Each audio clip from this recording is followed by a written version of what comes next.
parti. Bonjour à tous, salut YouTube, salut Freeplan, salut Twitch, salut à tous. Bonjour Nocif.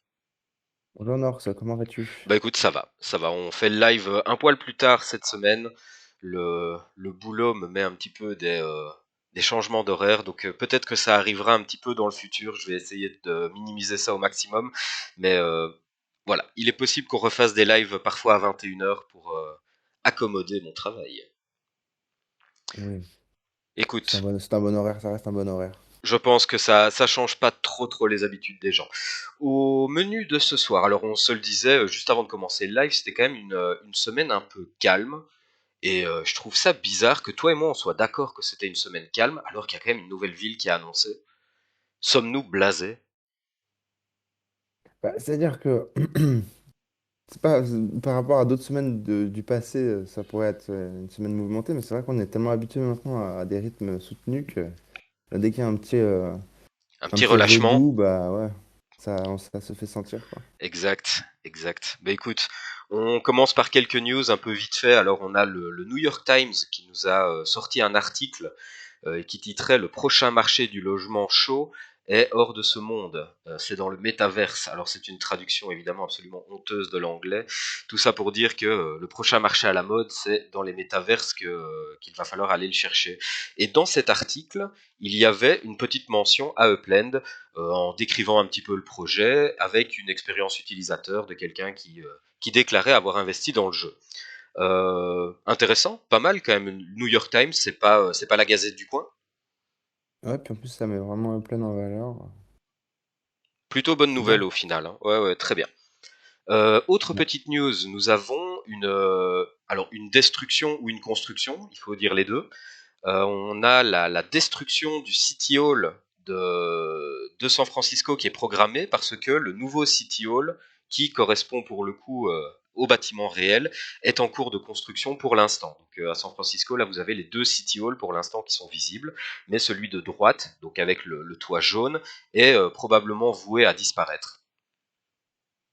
Pour, Ouais, d'ailleurs c'est pour faire place d'ailleurs, on le voit ici sur l'image de droite, pour faire place à allez, on va dire un parc. ouais, Un exactement, bah, plaza, le une parc, c'est le place. parc du bâtiment en fait, hein. Exactement. Et d'ailleurs, Et on a jeté un petit coup d'œil sur cette propriété, la propriété du City Hall, et on a remarqué qu'elle a bien été mintée par Upland, donc tout ça était finalement prévu. On se posait la question tout à l'heure à Nocif de se dire, tiens, est-ce qu'ils avaient mis le City Hall exprès sur la mauvaise parcelle en prévision de la construction du Civic Center en landmark? Ben, mm. c'est possible au final, hein. Ils avaient les deux propriétés qui étaient bloquées, et Ou alors ils se sont vraiment mais complètement plantés. Ou alors c'était peut-être. prévu, quoi. Ouais, ouais. Ils ont placé le City Hall un lendemain de soirée, avec un peu la tête dans le bon. Et- non, je pense pas. Je pense que tout ça était bien prévu. Sinon, Ouais. dans les news de cette semaine, on a les changements sur les Treasure Hunt qui avaient été annoncés il y a, je sais pas, il y a quelques mois de ça peut-être. Et les changements sont entrés en fonction à partir de maintenant. Donc on a un changement au niveau des Riot Modes, donc où le nombre de participants nécessaires pour déclencher un Riot Mode a diminué. On a donc ça c'est le tableau que vous voyez. D'ailleurs je vais enlever ma webcam comme ça vous pouvez lire correctement. Vous avez les différentes villes avec les anciens seuils qui déclenchaient le Riot Mode à l'époque et le nouveau seuil en quatrième colonne. Vous voyez que les Riot Modes ont tous été baissés, donc il y aura probablement plus d'actions et plus de gains à aller chercher de ce côté-là, mais ça va évidemment de pair avec la compétitivité. Sur le deuxième tableau qui présente les chasses au trésor gratuites que vous pouvez déclencher chaque jour, à partir du moment où vous avez fait votre chasse gratuite, vous avez droit à faire des chasses payantes. Et bien, le prix de ces chasses payantes va augmenter également en fonction du tiers de votre ville, mais également en fonction du nombre de d'occurrences que vous avez déjà lancées de chasse au trésor. Donc, si vous regardez la troisième colonne, vous avez pour les chasses au trésor lancées de 1 à 10 fois, les prix sont en dessous. Vous avez ensuite dans la colonne suivante de 11 à 20 fois, puis de 21 à 30 fois, et ensuite plus de 31 fois. Donc les chasseurs vont devoir tenir ça en compte dans leur calcul de rentabilité à partir de maintenant. Ouais, par jour. Pardon? C'est par jour. C'est pas, oui, oui, c'est par jour. C'est par jour. Je sais pas si j'ai dit autre chose, mais c'est, Ah, je sais pas si tu l'as dit, mais ah oui, mais ça peut. tu fais bien de le dire. C'est en effet par jour. Donc ceux qui chassent beaucoup, en tout cas à mon avis, font peut-être plus de 30 chasses par jour. Donc ça va commencer à peser dans les calculs de rentabilité. On a également, au niveau des Treasure Hunt compétitifs, on a des cooldowns qui sont maintenant en place. Donc le cooldown pour les trésors limités, ce sera 1 heure, pour les exclusifs 3 heures, et pour les rares 8 heures. Voilà ce qu'il y avait à signaler au niveau de ces trésors. Ça t'inspire quelque chose, Nocif ou Je trouve que ce qui est le spawn fee, ça fait du bruit, les gens sont pas forcément contents, mais je trouve que c'est bien parce que ça, ça laisse un peu la place au... Alors je veux pas dire de bêtises parce que je m'y connais pas vraiment bien en Treasure Hunt, mais ce que je vois c'est que bah ça... Qui est-ce que... à qui ça porte préjudice? C'est ceux qui n'ont pas de web en fait. Parce que quand on a une web, on consomme beaucoup moins de... Non, j'allais dire une bêtise, pardon. oui, non, là t'es sur les sends, hein. Là ici c'est juste le prix de spawn du trésor. Donc de toute façon le trésor Ah hunt non, non, ouais, favor. non, non, mais si ça marche en fait, ça marche. Oui, bien sûr. Parce que en fait, si t'as une web, tu utilises beaucoup moins de send. Enfin, tu dois aller récupérer beaucoup moins de send en Ça fait. c'est vrai. Et donc c'est-à-dire que du coup, quand t'as pas de web, tu vas devoir. Je pense que tu peux récupérer 40 send par jour. Et donc en fait, tu es bloqué. Tu vas pas faire beaucoup plus de 40. Tu vas pas pouvoir spawn beaucoup plus de 40. C'est Donc vrai. en fait, c'est ceux qui ont, voilà, c'est ceux qui ont un vrai web qui vont être ralentis, en tout cas qui vont devoir payer plus de fees à la community pool. Donc bon, Maintenant, c'est normal, enfin c'est normal. Je sais pas si c'est normal, mais il est évident que les chasses au trésor, ça sous-entend d'avoir une web bien établie. Je pense que les gars qui sont vraiment sérieux dans les chasses et qui en font beaucoup s'arrangent de toute façon pour avoir une web et pour optimiser leur position. Donc c'est ces gens-là au final qui vont devoir prendre ça en considération. T'as raison. Alors, on se lance sur Sao Paulo.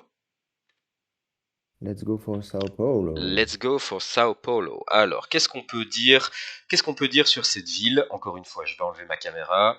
Voilà. Donc, il y a des aéroports, des terminaux de train. Ok. Au niveau des collections, on sera entre 11 et 17. Il y aura 25 000 propriétés qui vont être release, dont euh, parmi 29 quartiers. Au niveau du lancement, il va y avoir 40% de FSA qui vont être concentrés massivement dans le quartier de Cambuchi, qui est en fait le quartier le plus à l'ouest, à l'est, pardon. Euh, c'est le quartier le plus à l'est. Donc tous les FSA vont être concentrés là-bas. Au niveau de la répartition totale des FSA, quand toute la ville sera ouverte, on sera plus ou moins à 30% de FSA. Et c'est bien sûr une ville qui va être sujette aux expansions. On aura 4 quartiers qui vont être ouverts dans un premier temps, en vanilla mode, qui seront ouverts alors, le 23 février à 9 heures. Donc ça nous fait 10... Alors j'ai toujours peur de dire une bêtise. C'est le 23 février à 18 heures, c'est bien ça? En Alors, somme, demain. ouais, Demain et 18 à heures. 18 h Demain exactement. 18 heures, voilà, exactement. Donc 4 quartiers. Alors 4 quartiers, je sais pas ce que t'en penses, Nocif, mais moi je trouve que ça nous met un petit peu dans l'embarras. Ces releases où il y a très peu de quartiers, il y a beaucoup de collections potentielles et il y a très peu de quartiers qui sont ouverts. Donc au niveau des planifications et des spéculations, ça rend les choses un peu plus compliquées. Tu mets une petite dose de mode vanilla là au-dessus et ça nous fait des analyses qui sont de plus en plus complexes à faire. Je pense que tout ça est bien entendu volontaire de la part de Plend pour permettre de répartir un petit peu les chances. Et j'ai Ouais, c'est l'impression que ça. ça marche plutôt pas mal. Ouais, et puis en plus, somme toute, là, pourquoi ils ouvrent Sao Paulo? Bah, c'est parce qu'il y a ce partenariat avec le carnaval. Mhm. Et du coup, bah, Upland, comme c'est une entreprise, faut pas l'oublier. Eux, leur intérêt à Upland, c'est un maximum de nouveaux joueurs qui arrivent pour minter, vu qu'ils récupèrent des UPEX dans le store, bien entendu, pour pouvoir minter, plus que nous qui sont basés sur nos gains successifs et aussi pour les plus gros d'entre nous, nos earnings. Exact. Donc il y a vraiment ce côté à ouais, voilà, pas brouiller les pistes, mais c'est-à-dire privilégier vraiment les personnes sur qui la promotion est vraiment dirigée, c'est-à-dire bah, alors là, je vais pas dire de bêtises, les Saopoliens, quoi. Les Saopolites, Les Saopolites. je sais pas comment on dit non plus. Alors, on a juste ici sur la slide, on a la liste des landmarks qui ne seront pas inclus dans cette release. Donc ça, je vous invite à vraiment jeter un petit coup d'œil à ça et à faire vos planifications parce je trouve qu'il y a pas mal de bâtiments qui sont potentiellement remarquables à Sao Paulo et ça pourrait en tout cas créer des déconvenus. Donc jetez bien un petit coup d'œil à cette liste de landmarks. Sinon, au niveau de déplacement, bah, voilà, je vous mets rapidos les prix. Ça va être surtout des arrivées par avions internationaux, avions nationaux et trains. Donc, jetez un petit coup d'œil. Voilà, je vous laisse ça quelques secondes pour que vous ayez le temps de regarder. Et on va s'attaquer ensuite, à moins que tu aies quelque chose à dire nocif à propos de tout ça, mais on va Déjà, s'attaquer à une petite review de chaque quartier. Vu qu'il n'y en a que 4, on va quand même les passer en revue. Je t'écoute. je peux vous dire, on appelle les habitants de Sao Paulo les Paulistes. Voilà. Les Ou, Paolistes. euh, ou alors, je pense que ça, c'est en espagnol, en portugais, pardon, Paulista. les Paulistanos. Ah, les Paolistanos. Voilà, comme ça, vous pourrez pas vous faire prendre voilà, par surprise. Et C'est- moi, ce que j'aimerais quand même noter, c'est cette petite voiture qui ressemble à une Formule 1. Elle est tout le temps sur toutes les affiches de toute la promo. C'est quand ah, même assez étonnant puisque il y a quand même plein d'autres choses à tu dire. parles de cette image-là? Ouais. Et puis surtout, bah, dans l'image qu'il y avait juste avant, il y avait la petite. C'est ça parce que je me suis dit, bon, ça, on aurait pu l'utiliser pour faire, on va dire, cette promo juste de cette image. Mais c'est vrai qu'on la revoit sur d'autres images. Et je trouve ça un petit peu ouais, trop redondant pour que ce soit anodin. Mhm. Et alors pourquoi déjà? C'est parce que donc le Grand Prix de Formule 1 qui passe, donc le Grand Prix du Brésil, se trouve à Sao Paulo. Donc ça, c'est pourquoi ils peuvent se permettre de mettre quelque chose comme ça et que ça ait du sens, c'est tout simplement pour ça. Après, il faut pas aller voir derrière. Mais tout de même, il y a quand même plein d'autres choses à dire sur Sao Paulo avant de parler de la Formule 1. Donc peut-être qu'il y a Un petit un petit indice. truc caché, ouais, un petit indice caché là. Pour précision, si vous vous intéressez au circuit automobile, il fait pas partie des 4 quartiers de la release. C'est toi qui avais regardé tout à l'heure, Nocif, je pense, hein. Excuse-moi, je suis en train de lire le chat. Je disais, le circuit de Formule 1 de Sao Paulo ne fait pas partie Non, des ouais, il fait pas quartiers de la partie du release. release demain. Non, pas Voilà. du tout. Ouais. Donc bon, ça c'est petite info si vous aviez eu l'idée d'aller jeter un petit coup d'œil à ça. Le Grand Prix, c'est au mois d'octobre, si je me trompe pas. Donc voilà. Ok, S'il y a quelque chose qui arrive, on le saura avant, mais pas tout de suite, je pense.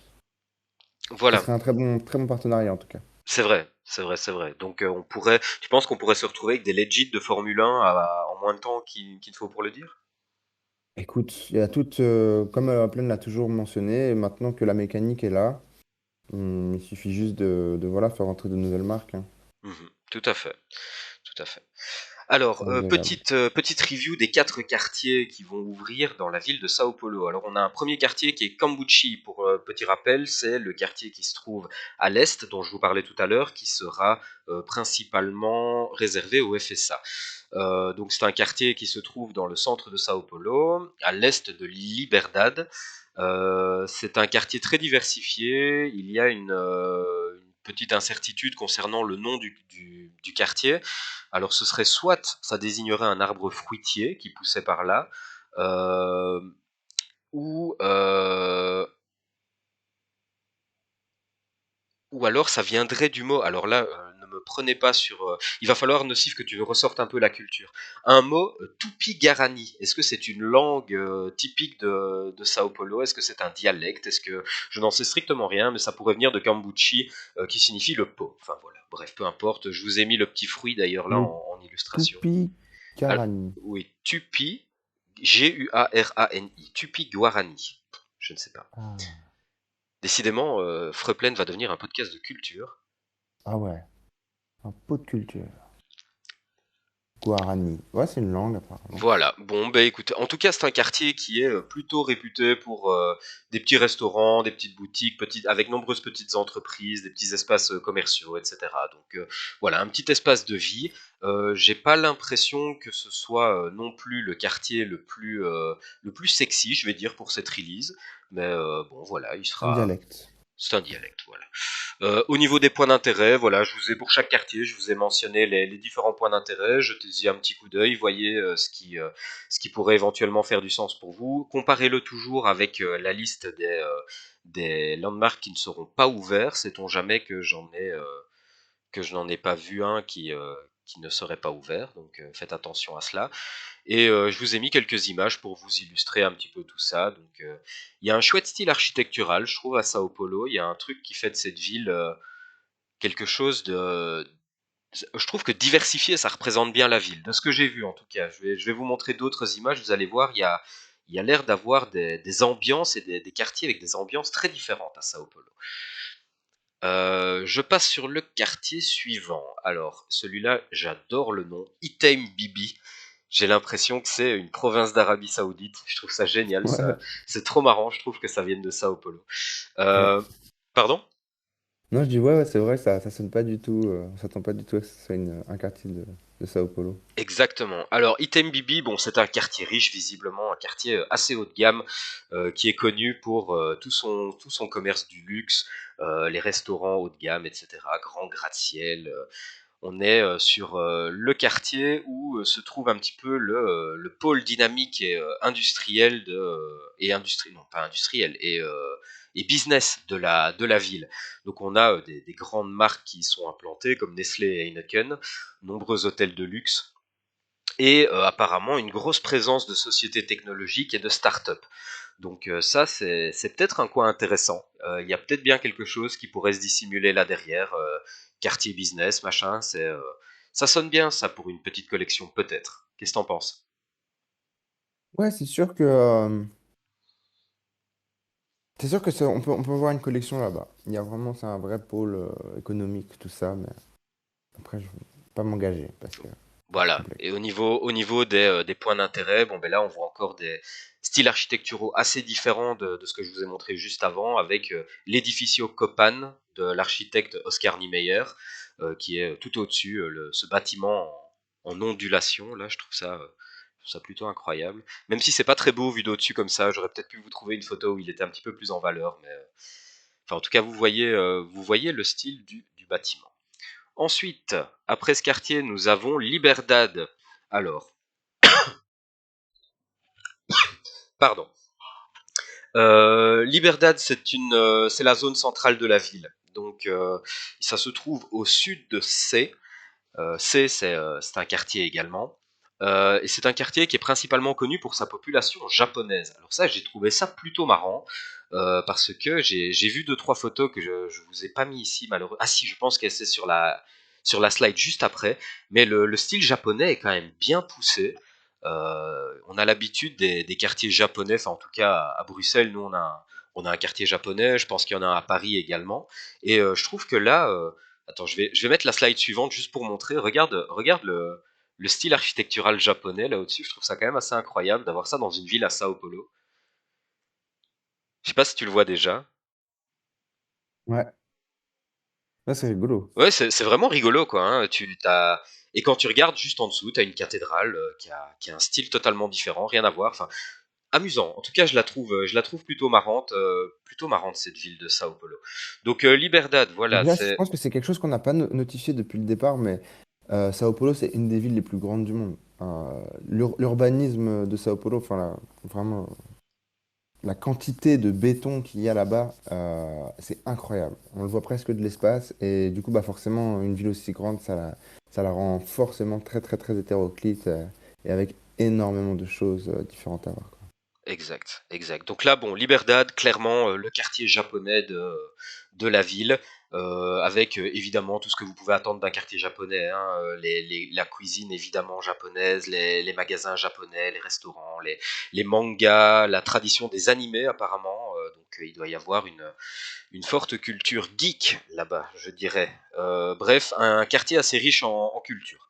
Donc plutôt intéressant. Je vous remets quand même la slide avec les différents points d'intérêt pour que vous puissiez y jeter un petit coup d'œil. D'ailleurs, je ne vous l'ai pas dit tout à l'heure, mais vous avez généralement les adresses qui sont mises entre parenthèses si vous voulez aller jeter un petit coup d'œil dans Upland et voir un petit peu à quoi tout ça ressemble. Dernier quartier, ce sera le quartier de C, qu'il ne faut bien sûr pas confondre avec le quartier de Porto qui porte le même nom. C'est la zone centrale de Sao Paulo. Avec le quartier República, C forme le cœur historique de la ville. Donc República ne sera pas ouvert dans cette release en tout cas, mais C fait partie. Donc là, on est vraiment sur le cœur historique de la ville. Ça, généralement, c'est un bon indicateur en termes de valeur pour Upland. Les cœurs historiques, ça marche généralement plutôt pas mal. Donc le quartier doit son nom à la place C, qui abrite la cathédrale Sao Paulo, l'un des monuments les plus célèbres de la ville. Le quartier est entouré d'importantes avenues comme le 23 de Mayo, Preste Maia et Tiradentes. Voilà, encore une fois, vous me pardonnerez mon portugais qui est plus qu'approximatif. Et dans ce quartier, il y a de nombreux bâtiments et points de repère historiques qui remontent au XVIe siècle.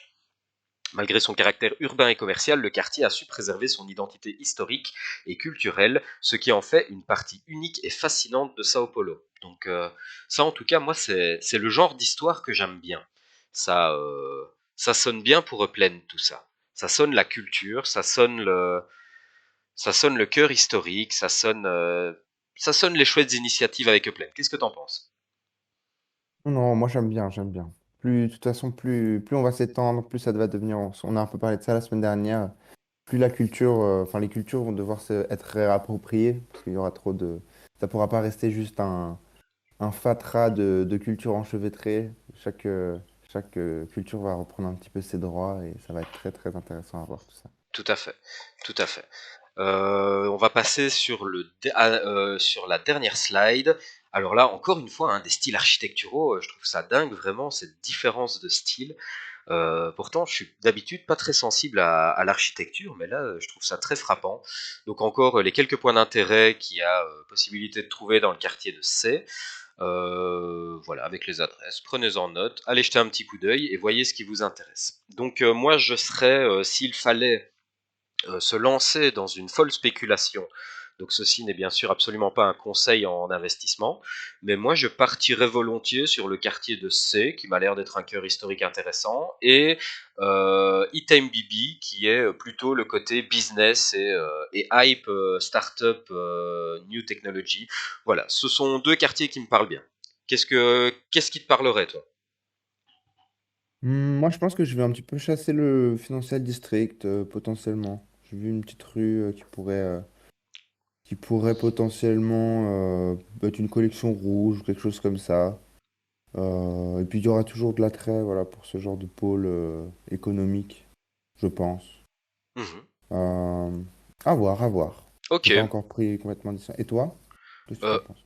Bah écoute, moi j'ai regardé un petit peu j'ai essayé de chercher des endroits vraiment iconiques de Sao Paulo et malheureusement tout ce que j'ai trouvé est en dehors des quartiers Mhm. qui vont ouvrir réellement. Donc j'ai pas trop de cibles précises pour cette release. Je vais essayer de me positionner sur différents endroits et probablement principalement sur Item Bibi. Ouais, voilà. Et Voilà. puis, bon, pour ceux qui veulent faire un petit peu de sous demain, n'hésitez pas à utiliser cette stratégie qui paye pas mal. C'est avant le release, essayer de voir quel est le quartier qui est le moins cher, on va dire, en termes de UP2. Et puis vous achetez le plus petit possible dans ce quartier-là. Comme ça, quand les personnes voudront acheter le floor, vous pourrez vraiment être dans les prix les plus compétitifs de toute la ville. Donc vous flipperez assez rapidement. Mais écoute, là en fait, je pense que déjà Cambuchi c'est le quartier FSA, donc déjà là il n'y a pas trop lieu d'aller regarder. Item Bibi c'est le quartier riche haut de gamme, donc je doute que ce soit le moins cher. Selon moi, Liberdad, le quartier japonais, c'est probablement un des meilleurs paris pour avoir les prix au Yupitu le plus bas. C'est pas impossible. Ouais. En tout cas, enfin, à vérifier demain lorsque la ville ouvrira. Mais moi, je partirais Et déjà pour, avec cet angle-là. pour savoir, une fois qu'en fait la ville est mappée, Enfin, c'est-à-dire que vous allez voir les limitations des propriétés. Suffit juste de passer. Enfin, quand vous serez par-dessus avec Block Explorer, au lieu d'essayer de cliquer sur les propriétés, vous n'aurez pas les prix. Vous cliquez sur votre Block Explorer, du coup, justement pas les propriétés, et vous cliquez sur propriétés nearby, donc les propriétés aux alentours, c'est le petit bâtiment. Et normalement, en fait, vous devriez avoir le prix. Donc après, vous faites le calcul et vous saurez le prix du Youpitou. Et puis si vous avez des copains qui sont dans d'autres endroits, vous partagez, et puis je pense que vous pourrez tous plus ou moins avoir une idée du prix des quatre quartiers avant qu'ils ouvrent, quoi. Exact. Ensuite, pour sortir du sujet Sao Paulo, nous avons une annonce qui a été faite pour des récompenses pour les collections de Legit de NFLPA. Plutôt intéressant, ça, moi je trouve, hein. Alors il y a pas énormément à montrer à ce propos. Si Nocif, est-ce que tu peux rapidement ouvrir, et j'aurais dû faire une capture et j'ai une hésitation là maintenant, j'ai peur de dire une mauvaise date. Peux-tu ouvrir l'article et aller vérifier la date pour laquelle le paiement sera fait? Est-ce que je me trompe en disant que c'est le 27 C'est le février? 27, ouais. C'est le 27, Donc, hein, je vais ok, c'est ça. regarder. Ok. Donc, ce qui va se passer en fait, c'est que vous allez avoir droit à des bonus one time, comme vous l'avez d'ailleurs pour les collections de propriété.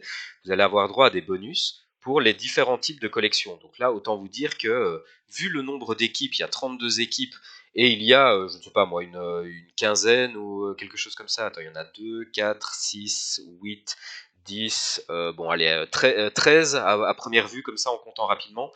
Il y a 13 collections fois 32 équipes, donc ça vous fait beaucoup, beaucoup, beaucoup de collections que vous pouvez potentiellement compléter.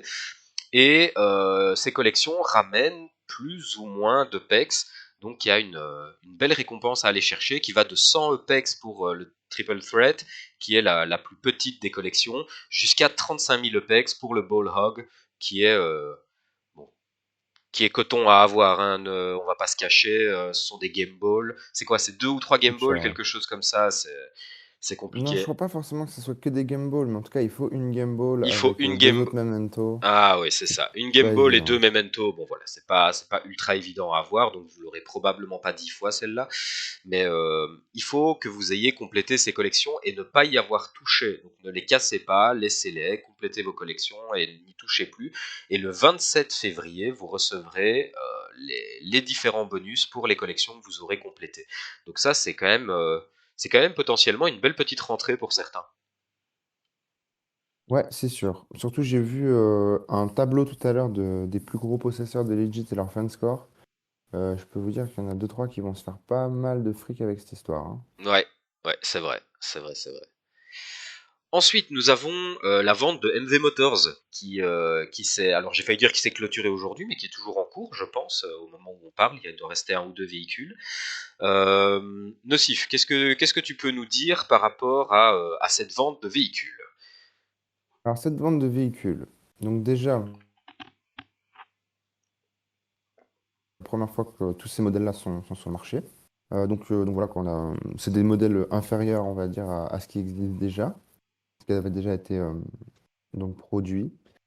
Donc voilà, donc on a un van qui est vraiment fait pour produit pour le transport, on va dire voilà, de cargo, donc c'est-à-dire tout ce qui est objet, décor, voilà, tout ce que vous imaginez qui peut être transporté d'un point A à un point B dans la plaine qui n'est pas des personnes. On a donc ce même van qui est décliné d'une manière à pouvoir en fait transporter des gens.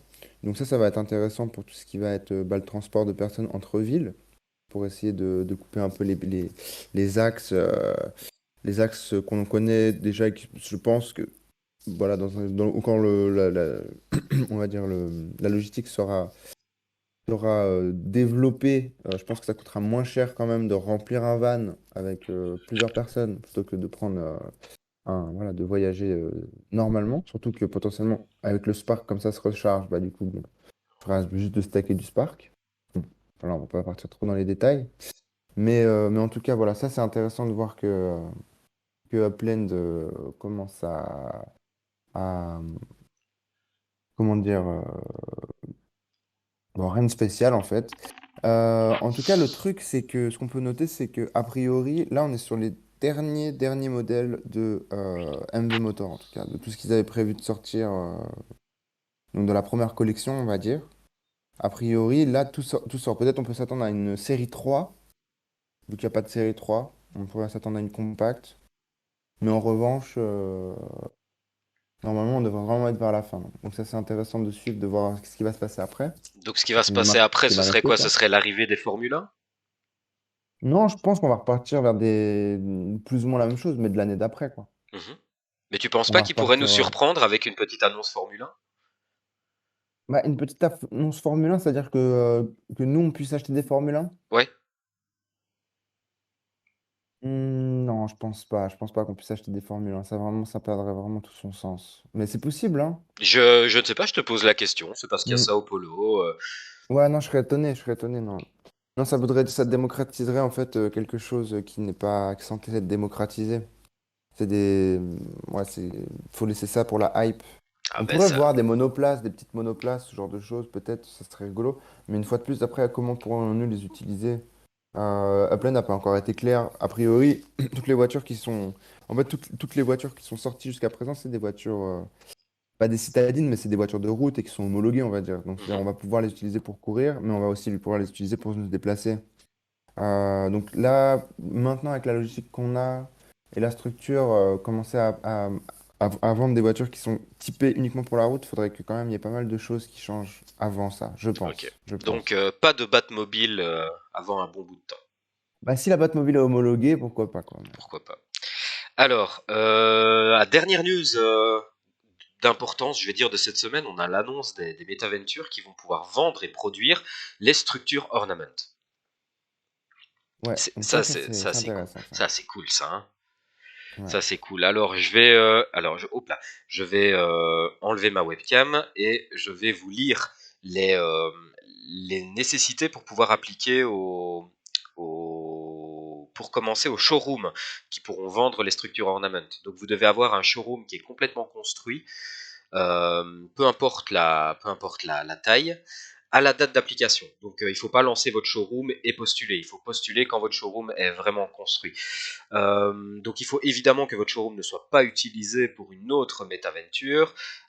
Il faut que vous ayez au moins en votre possession 6 structures ornament à mettre en vente. Vous devez en tant que personne avoir complété votre KYC pour pouvoir appliquer. Vous devez minimum être Uplander ou au-dessus. Vous ne devez évidemment pas être à Alcatraz. Vous acceptez de payer les venture due fees, donc les frais mensuels pour la gestion de votre entreprise. Euh, le nom de votre entreprise ne doit en aucun cas inclure le mot upland pour des questions de propriété intellectuelle.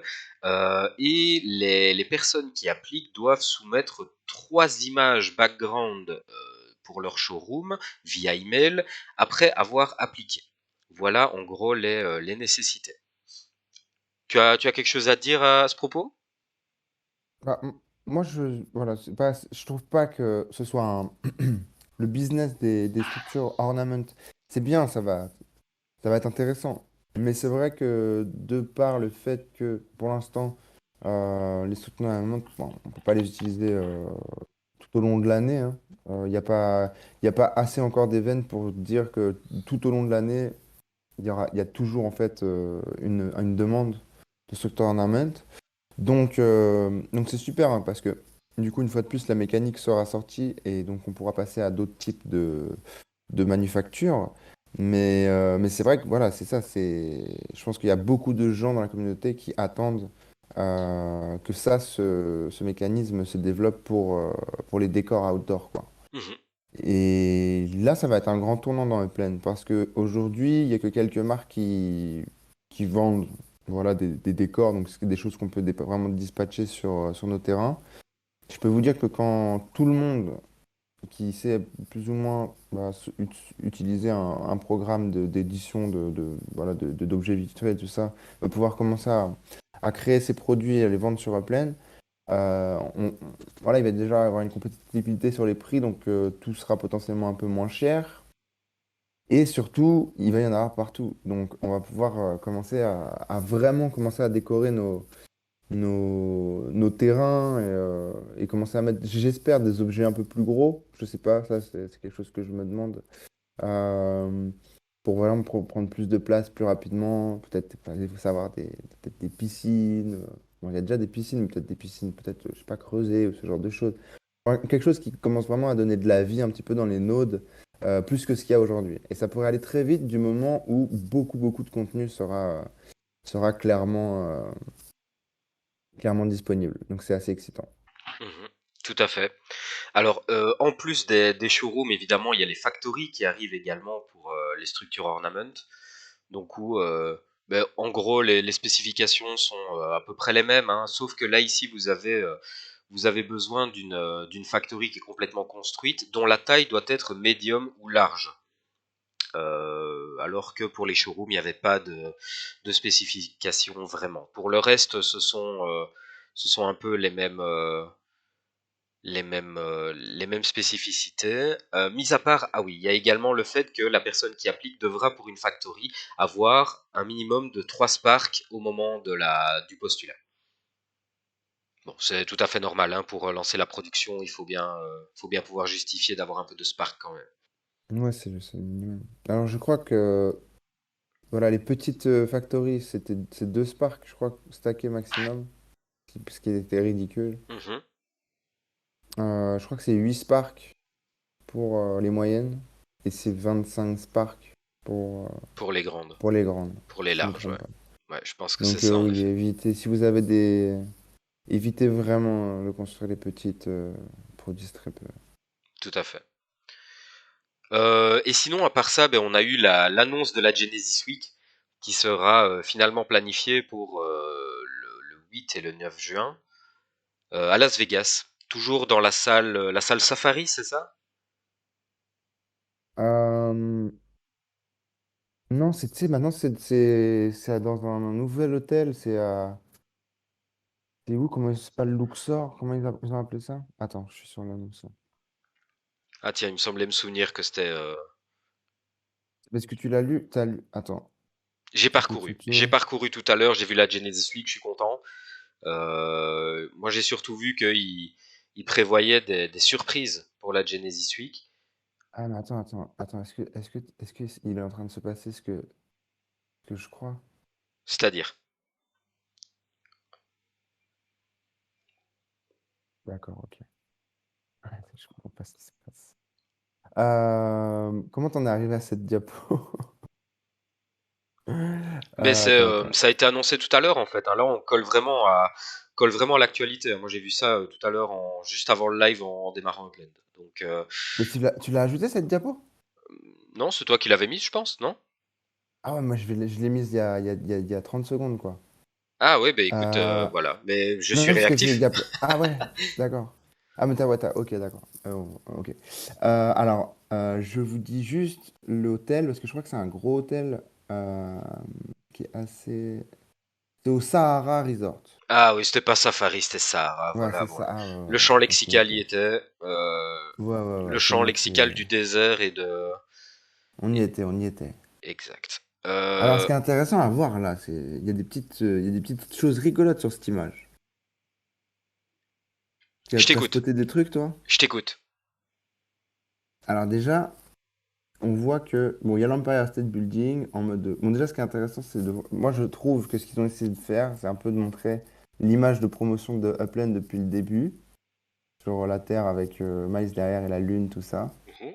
Et ils ont essayé de le reproduire, mais avec, voilà, tout ce qui a été implémenté, enfin, ou ce qui potentiellement va arriver dans Upland récemment.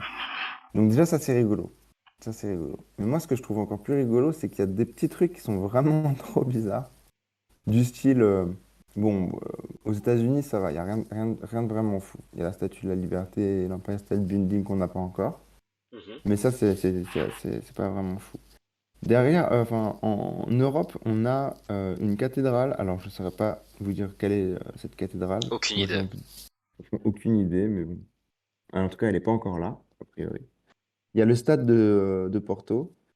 Moi, en fait, ce que je note, c'est qu'il y a un petit satellite. Ouais. euh, Il y a un petit satellite. Là, en fait, on le voit pas vraiment parce qu'il est collé au Au stade. stade, ouais, tout à fait, ouais. Mais il y a un petit satellite, on voit On voit voit l'ombre. En son fait, moi, je ombre l'avais même pas dans spoté. l'océan, ouais, ouais, tout Ouais, à ouais. fait. J'ai spoté l'ombre et je dis, mais c'est quoi ce truc? Je dis, ah mais non, c'est l'ombre du satellite, quoi. Alors, qu'est-ce que ça fout là? Aucune idée. Un avion en 3D aussi. Bon, ça, c'est pas incroyable, Ça, c'est pas mais je m'attendais incroyable. plus. Moi, je vois une pyramide. Ouais, tu vois, il y a une pyramide, mais une pyramide bleue. Une pyramide bleue, c'est quand même étonnant. Enfin, est-ce que Étonnant, qu'est-ce qui se passe? en plus, enfin là, Euh, on est dans des zones qui sont pas encore trop ouvertes, quoi. Donc, ouais, puis si tu regardes, c'est des pyramides, mais qui sont pas du tout en Égypte, quoi. Tu vois, l'Égypte, elle est vraiment en dessous. Qu'est-ce que ce sont ces trucs? Franchement, aucune idée, quoi. si c'est l'Égypte, je pense qu'ils se sont un peu gaufrés sur la localisation, hein.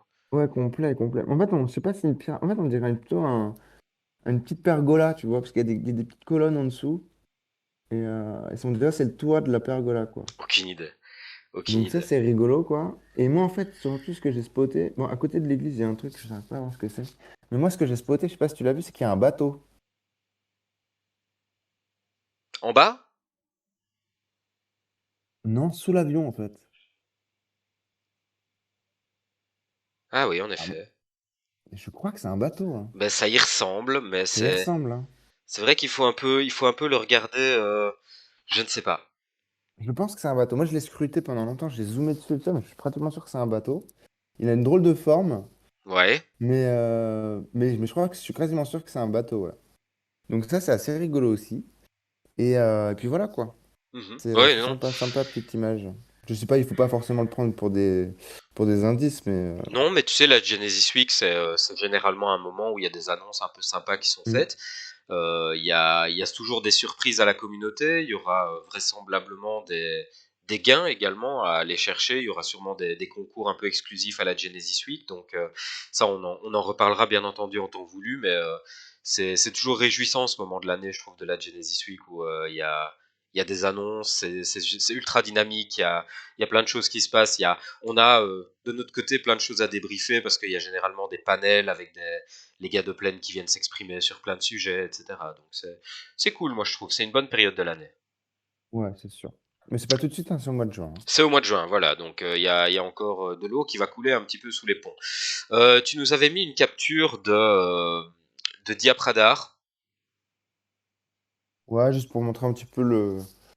le bear Voilà. market abominable. Ouais, c'est vraiment abominable, quoi. Tout est en train de s'effondrer. C'est vraiment terrible. Donc on voit il y a une petite. Il y a eu un petit mouvement sur le mois, là, donc dans les derniers jours, que ça fait longtemps qu'on n'avait pas vu. Il y a une vraie. Voilà, un vrai rebond. Intéressant. Voilà. Mais Intéressant. Mais enfin, plus ou moins stable. Bon, ça baisse un petit peu, on va pas on se le est, cacher. enfin, grosso merdo, on est quand même plus ou moins stable, hein. Non, ça reste quand même très très stable. Très Donc stable. voilà, il n'y a pas grand chose à dire en tout cas sur le marché pour l'instant. Euh, Écoute, moi je pense qu'on peut peut-être en rester là. Ouais, On va ouais. peut-être juste signaler qu'il y avait cette offre absolument incroyable où on pouvait inviter un ami pour 50 000 OPEX. Ouais. C'est quand Ça, même, c'est c'est beau ça, hein. chouette. C'est beau Ouais, ça. c'est chouette. Niveau marketing, je trouve ça vraiment pas mal. C'est bien amené. Mhm. Ça ne marche Et que puis pour c'est une a personne. friend. Je trouve que c'est plus personnel, quoi. Et puis en plus, c'est dans vos mails. Donc j'ai trouvé ça. Ouais, le petit twist marketing, j'ai trouvé plus intéressant. Plus Mhm. intéressant que d'habitude, juste un référal ou voilà, les trucs que vous voyez dans tous les sens dans les projets qui essayent de vous scam la tronche. Là, je trouve que c'est un peu plus personnel, un petit peu plus rond, quoi. Je Mhm. trouve ça pas mal. Mais voilà, Pas mal. et on a Tiasfrag dans le chat qui nous dit que c'est un temple grec, visiblement ce qu'on a pris pour une pyramide. C'est Ouais, ça possible. ressemble, hein. Franchement, vu la localisation, ça aurait du sens, hein, mais à mes yeux, ça ressemble tellement pas à un temple grec. Attends, je vais le remettre pour qu'on puisse délibérer une dernière fois. À mes Ah, yeux, quoi, ça ressemble, mais... ça ressemble tellement pas à un temple grec, quoi. Je ne Tu sais pas. saurais lequel temple grec ce serait, Thias? Ouais. Tu saurais ce que c'est? Je ne En sais plus, pas, mais il y a le ballon qui le cache à moitié. Ouais, mais c'est vrai que ouais. c'est vrai, Si je ne tu m'abuse, vois un temple aussi, toi?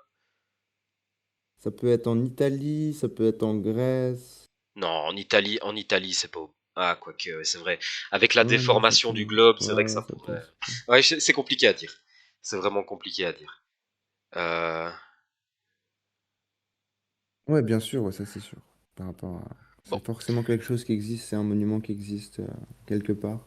ouais. Enfin voilà, en tout cas, on va regarder un petit peu. Je vais faire quelques recherches pyramides bleues, voir s'il y a des pyramides bleues quelque part dans cette zone du globe, mais comme ça me dit rien. Sinon, bah écoute, à part De ça, toute on façon, a. je vais vous dire, vu la tronche du bateau, Ouais. Vu la tronche du bateau, ça c'est peut-être la grande pyramide d'Égypte, tu vois. Va t'en savoir. Va t'en à savoir. savoir. Bon, bah écoute, voilà, on a fait le tour de ce qu'il y avait à dire pour cette semaine. J'ai pas l'impression qu'il y ait de questions dans le chat. Si vous avez des questions, n'hésitez pas, faites-les remonter. On va, euh, on va tout doucement clôturer le live de ce soir. Bah écoute, on peut s'attendre en tout cas à un peu de mouvement quand même. Pour la semaine prochaine, on fera déjà le débrief de Sao Paulo. Ouais, non, il va y avoir des choses, je pense, à dire. Je pense qu'il va y avoir des nouveaux partenaires, peut-être pas la semaine prochaine, mais en tout cas, ouais, dans le mois prochain, il va y avoir, je pense, pas mal de partenaires qui vont annoncer. J'ai comme ce pressentiment, ouais. C'est possible. Et d'ailleurs, on a oublié de parler de la Manguera. Je me rends compte, on a oublié de faire la slide. Ouais. Donc, Mais c'est pour ça que ouais, ok. en attendant que les questions remontent, ben, sachez qu'il y a eu l'événement à la Manguera qui a eu lieu, donc où il y avait possibilité de se retrouver en 3D, vraiment en avatar pour le coup. Pas vraiment Ouais, dans. c'était Vas-y, vraiment vas-y. chouette, hein. Toi Non, qui c'était l'as, vraiment toi qui chouette. l'as fait, fais-nous un petit retour de ça Ben, en d'ailleurs. fait, ça a pas duré très longtemps, parce qu'apparemment, bon, c'était à minuit, donc moi, j'étais déjà bien cuit. Et du coup, je m'y suis rendu et je suis pu rester une vingtaine de minutes. Et puis après, ouais, ça a commencé à bugger. Il y a pas mal de gens qu'on reporte le fait que ça a commencé à bugger.